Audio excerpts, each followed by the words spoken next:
Un PC ultra portable, une batterie jusqu'à 11 heures d'autonomie, 1 Tera de stockage, le tout sur une config puissante et surtout avec un écran OLED de folie. Et oui, cette vidéo est sponsorisée par Asus pour vous parler de ce petit bijou qu'est le VivoBook S15 OLED, le compagnon parfait pour explorer vos univers de l'imaginaire préféré. Car oui, le VivoBook S15 OLED possède un écran 15 pouces avec une technologie d'affichage au top. L'OLED pour des couleurs beaucoup plus pures et jolies, des noirs profonds et croyez-moi que ça change énormément la qualité d'un visionnage de film ou série, des meilleurs temps de réponse et plus encore, même que la technologie OLED, ça protège vos yeux contre les lumières bleues. Et ça, c'est beau. Pour vous expliquer concrètement ce que c'est l'OLED par rapport à un écran classique, l'OLED lui éteint le pixel dès qu'il n'est pas utilisé pour permettre des noirs profonds, comme on l'évoquait, et une nettement meilleure autonomie, entre 9 et 11 heures, puisque le pixel s'éteint complètement. Le tout dans une machine puissante, on parle tout de même d'un i7, 16 Go de RAM et jusqu'à 1 TB de stockage, pourtant léger, et équipé d'un lecteur d'empreintes digitales et d'une connectique super complète pour brancher ce que vous voulez. En gros,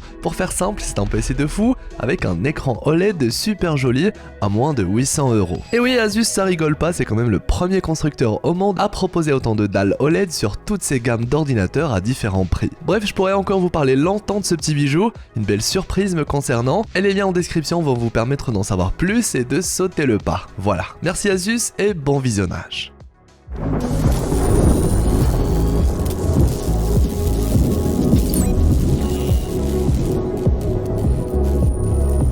Bon, incarné dans le Marvel Cinematic Universe par Christian Bale, Gorr dit le boucher des dieux est annoncé comme le prochain grand vilain de Thor 4 Love and Thunder, l'un des films les plus attendus de l'année. Malgré sa jeune existence, car oui, Gorr est apparu pour la première fois en 2013 dans la série de comics Thor God of Thunder, ce personnage est très vite devenu iconique, c'est vous dire l'importance qu'il a eu dans l'histoire de Thor et ça tombe bien, on va lui dédier une vidéo, préparez finalement le terrain pour Thor 4. Sortez vos costumes de super-héros, installez-vous confortablement et explosez le pouce bleu avec le gant de l'infini. Je suis HeroesF et aujourd'hui on parle divinité, on parle gore, on parle Thor 4.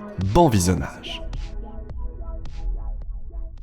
Thor 4 Love and Thunder est l'un des films les plus attendus de la phase 4 et pour cause, Thor est le premier super-héros du MCU à avoir son 4e film dédié et nous savons qu'il aura une grande importance et un impact certain sur l'avenir de ce super-héros. Je me suis donc donné comme mission d'en savoir plus sur ce fameux Gorr le boucher, explorer son passé, ses motivations pour mieux appréhender ce que pourrait donner un tel personnage dans le film Thor 4 et croyez-moi, il y a beaucoup à dire, un personnage très singulier dans le paysage des super-vilains Marvel et c'est ainsi que j'ai plongé dans la psyché de Gorr pour découvrir de nombreux secrets bien gardés. Bien qu'il soit dénommé comme le God Butcher, soit le massacreur de dieux, un titre qui évoque un pouvoir dépassant même celui des êtres les plus puissants de l'univers ou encore la peur, car signifiant qu'il a détruit de nombreux dieux dans sa conquête, eh bien à la base Gorr n'était rien. Il n'était personne. Originaire d'une planète au climat très hostile, perdu et oublié dans l'univers, Gorr faisait partie d'une espèce très pieuse, c'est-à-dire que son peuple possède une grande dévotion pour leurs croyances. Étant donné que sur leur monde la vie est compliquée, car leur planète fait face à de nombreuses catastrophes naturelles, la présence abondante de prédateurs ou encore le manque de ressources pour pouvoir se nourrir notamment, ce qui par conséquence amène une grande famine, eh bien l'espèce trouve du réconfort grâce à leurs prières. Ils prient constamment les dieux pour obtenir leur aide. Malheureusement, Gorr, entre la survie et les prières, va perdre tour à tour les membres de sa famille dû à l'insécurité de son espèce sur la planète. Sa mère se fera attraper par des prédateurs, sa femme qui plus est était enceinte de son enfant mourra enseveli à cause d'un tremblement de terre, et alors que le sort continue de s'acharner sur lui, son fils, la dernière famille qui lui reste, ne survivra pas au manque de ressources et mourra de famine. Désormais seul et marqué par les épreuves de la vie, Gorr va commencer à remettre en question sa foi, une interrogation qui ne va pas plaire aux autres membres de son espèce et qui vont donc le pousser à l'exil. Et c'est là que les choses vont changer, puisque dans sa solitude, Gorr sera témoin d'un combat opposant deux divinités, un combat qui se terminera sur des blessures mortelles pour les deux protagonistes. Ayant désormais la preuve de l'existence des dieux, à qui il avait dédié sa vie sans le moindre retour, la foi qu'il avait s'est transformée suite à la perte de sa famille en doute, puis finira métamorphosée en une haine profonde. Les dieux en qui il avait placé toute sa confiance existent réellement, sauf qu'ils n'ont jamais répondu à ses prières ni à celles de son espèce. Et oui, si les dieux étaient intervenus, sa mère, sa femme enceinte ou encore son fils seraient encore parmi les vivants. Ainsi les choses vont prendre une autre tournure, car le combat dont a été témoin Gorr était en fait un affrontement impliquant le dieu des symbiotes, Null, connu comme étant une très ancienne divinité malveillante, ainsi que le créateur des symbiotes. Ce dernier était en quête de la destruction des autres dieux de l'univers pour pour étendre les ténèbres dont il était le seigneur. Et pour ce faire, il donna naissance au premier et au plus puissant de tous les symbiotes, All Black de Necrosword, qui prendra la forme d'une lame. Suite à la blessure de Null lors de son combat et gisant sur le sol de la planète isolée, All Black en tant que symbiote a besoin d'un hôte pour prospérer. Et Gorr ayant été témoin du combat et de par sa haine et sa rage naissante envers les dieux, qui traduisait un objectif similaire à celui de Null, soit de détruire les autres dieux, All Black de Necrosword a senti ces nouvelles émotions et s'est donc attaché à Gorr. Cette nouvelle opportunité allait traduire une nouvelle ère pour la vie de Gorr, mais également pour le reste de l'univers. Le futur boucher des dieux accepte de se lier à la lame, achève les deux divinités déchirées par le combat qu'ils viennent de mener, et cet acte va signer la plus grande promesse que Gorr ne s'est jamais faite, tuer tous les dieux de l'univers. Ces mêmes dieux qui l'avaient trahi, qui ont négligé ses prières et laissé mourir sa famille. La puissance de Gorr est particulière puisque, comme vous l'aurez compris, sans l'épée, il n'est rien. Le symbiote, de par son origine, va ainsi lui octroyer bon nombre de pouvoirs. Des pouvoirs qui plus est vont se renforcer au fil des conquêtes. Car oui, déjà il faut rappeler la nature même des symbiotes. Ces derniers ont une mémoire génétique, leur permettant d'exploiter et garder en réserve les événements passés. Donc tout ce qu'a accompli et assimilé All Black lors de ses conquêtes avec Null, lui serviront même pour ses prochains hôtes. Et c'est là que c'est intéressant, puisqu'à l'origine, la lame est née pour détruire et massacrer les dieux pour la conquête de Null. Alors le fait qu'elle ait retrouvé un hôte possédant le même désir de conquête et de massacre du divin permet aux entités, soit All Black et Gorr, de fusionner parfaitement et par conséquent de renforcer leur pouvoir. All Black se nourrit des émotions négatives de son hôte. Plus Gorr est en colère contre les dieux, plus sa haine est forte. Plus All Black sera puissant, et donc par extension, plus Gorr aura de pouvoir. De plus, les symbiotes, grâce à leur mémoire génétique, que nous avons mentionné auparavant, peuvent s'imprégner des pouvoirs de leurs hôtes et de leurs victimes. Et c'est là le plus effrayant avec la conquête de Gorr, puisqu'à force de tuer des dieux, All Black et lui s'imprègnent des pouvoirs de leurs victimes. En bref, plus Gorr tue de divinités, plus il devient puissant. Pour continuer, nous pouvons également mentionner la principale capacité qu'octroie la lame, la manipulation de matière et d'énergie noire. Le dieu Null utilisait All Black comme une épée, mais ce n'est pas une obligation. Necrosword est capable de prendre bien des formes, s'adapte en fonction des désirs de son hôte.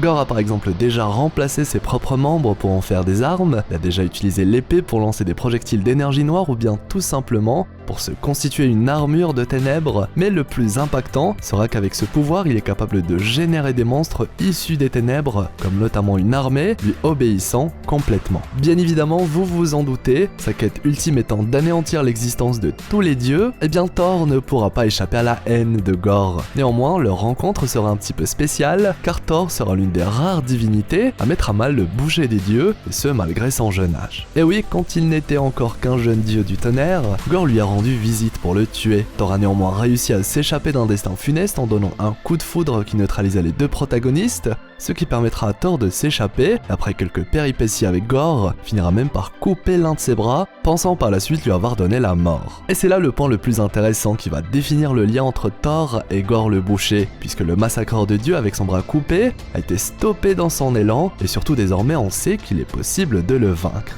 À cause de cet acte, Gorr va commencer à se remettre en question sur le fait de traquer les dieux un à un à travers l'univers, et de là va naître son plan ultime, créer une bombe capable de décimer les dieux à travers l'espace et les temporalités, que ce soit dans le passé, le présent ou le futur. Sauf que l'affrontement entre Thor et Gorr est resté en mémoire, puisque Thor a maintenant conscience de la survie et de la dangerosité de Gorr. Et à l'inverse, Thor a prouvé à Gorr qu'il était une véritable menace, en étant le seul à pouvoir véritablement réussir à le blesser, et qui plus est mortellement. S'en suivra alors la plus grande bataille entre les deux entités.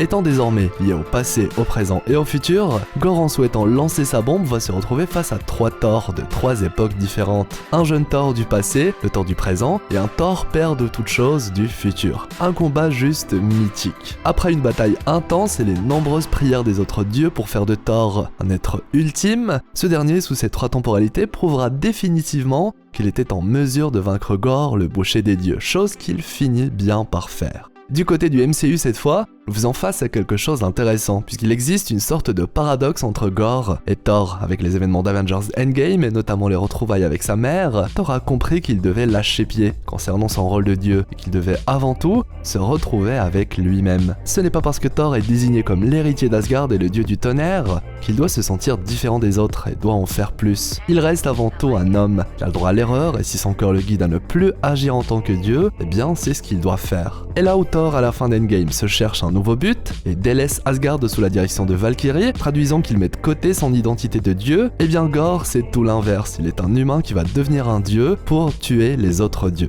Deux antithèses qui là encore devront se livrer combat. Face à cette nouvelle menace que représente Gorr, Thor, afin de devenir ce qu'il souhaite réellement être, devra plonger au plus profond de ses origines et de son histoire pour mieux appréhender l'avenir. Thor 3 Ragnarok nous a prouvé que des dieux comme Odin cachaient de lourds secrets, et là fut enfermé dans une dimension pendant des millénaires et son nom fut effacé de l'histoire d'Asgard. Le tout pour ne pas entacher le nouveau règne d'Odin, de la même manière que la peinture bienveillante montrant un Odin prospère avec sa famille recouvrait en réalité la véritable histoire du père de toutes choses, un conquérant qui voulait étendre son royaume, et ce même si cela devait finir dans le sang et les larmes. Gorr est en quelque sorte légitime à souhaiter se venger des dieux, et Thor via son 4e film devra assumer les erreurs de ces derniers, surtout celles de son père. Ainsi pour s'en sortir, Thor devra jouer sur un plan dont il n'a pas l'habitude, et ce sera son côté humain. Pour être honnête, la puissance ne sera pas l'atout le plus important, Gorr est le boucher des dieux, un être démesurément puissant mais à la base, il est un mortel